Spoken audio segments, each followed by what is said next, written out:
Gati 1/3 e sipërfaqes planetit Tokë është e mbuluar nga pyjet. Nëse shpërndohen në mënyrë të barabartë, i bie gjysma hektari pyll për çdo njeri në botë. Por, më shumë se gjysma e pyjeve të botës janë të përqendruara në vetëm 5 vende.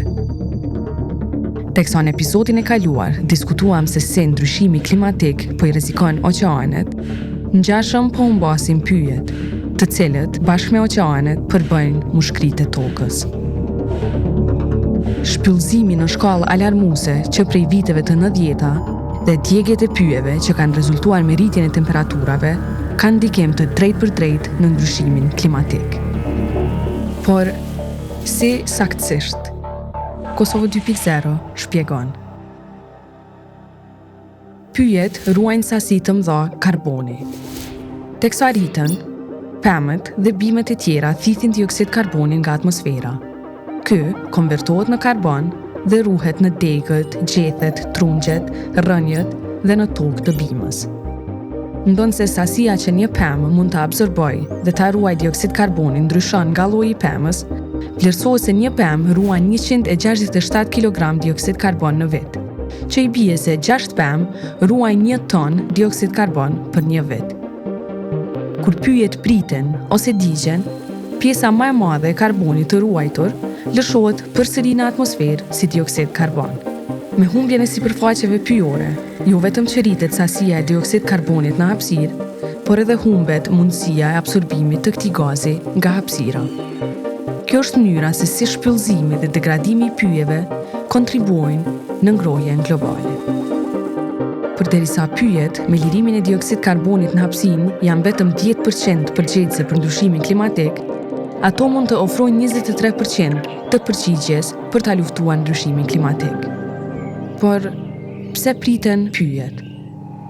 Bujqësia, kullotja baktive, minierat dhe shpimet së bashku përbëjnë më shumë se gjysmën e të gjithë shpyllëzimeve. Prerjet, zjarret dhe, në një pjesë të vogël, urbanizimi përbëjnë pjesë tjetër.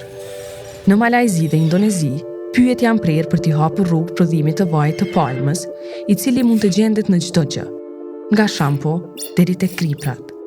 Në Amazon, blegtoria dhe fermat, veçanërisht plantacionet e sojës, janë fajtorët kryesor. Prerjet, të cilat ofrojnë produkte druri dhe letre në botë, gjithashtu rrëzuan pemë të panumërta çdo vit. Prerësit ndërtojnë gjithashtu rrugë për të hyrë në pyje, gjithnjë e më të larta, gjë që çon në shpyllëzim të mëtejshëm. Pyjet janë prerë gjithashtu për të liruar hapësirë për ndërtimin e shtëpive, që ka sjellë edhe zgjerimin urban. Me shpyllëzim shkatërrohet cikli i jetës në këto hapësira. Shpyllëzimi prek njerëzit dhe kafshët që jetojnë në ato vende, si dhe botën më gjerë. Heqja e pemëve e privon pyllin nga një pjesë e mbulesës së tij, e cila bllokon rrezet e diellit gjatë ditës dhe ruan nxehtësinë gjatë natës. Kjo ndërprerje çon në luhatje më ekstreme të temperaturës që mund të jenë të dëmshme për bimët dhe kafshët. Që nga viti 1990, vlerësohet se 420 milion hektar pyje janë humbur nga shndërrimi në përdorime të tjera të tokës. Megjithse shkalla e shpyllëzimit është ulur gjatë 3 dekadave të fundit. Nëse shpyllëzimi tropikal do të ishte një vend, ai do të renditej i treti në emitimet ekuivalente të dioksidit të karbonit pas Kinës dhe SBA-s. Vetëm në vitin 2021, bota humbi 3.75 milion hektar pyje tropikale, zona me rëndësi kritike për thithjen e dioksid karbonit dhe biodiversitetin, ekuivalente me një normë humbjesh prej 10 fushash futbolli në minutë. Edhe pyjeve të Kosovës, që zën gati gjysmën e sipërfaqes së vendit, po mbaron koha. Në 20 vitet e fundit, Kosova ka humbur rreth 7.618 hektar pyje, që është e barabartë me humbjen e një fushe e gjysmë futbolli në vlerë pyjore, çdo ditë që nga viti 2000. Këto humbje kanë ndodhur në parqe kombëtare, pyje publike dhe private dhe në rajonet kufitare ku prerja e paligjshme është më e përhapur.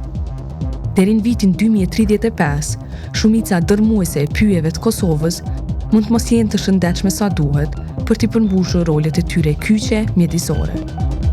Bashkë me rritjen e temperaturave, rritjen e gazrave serë në atmosferë, ngrohjen dhe rritjen e ujrave, si dhe shpëllëzimin, planeti Tokë është në rrezik.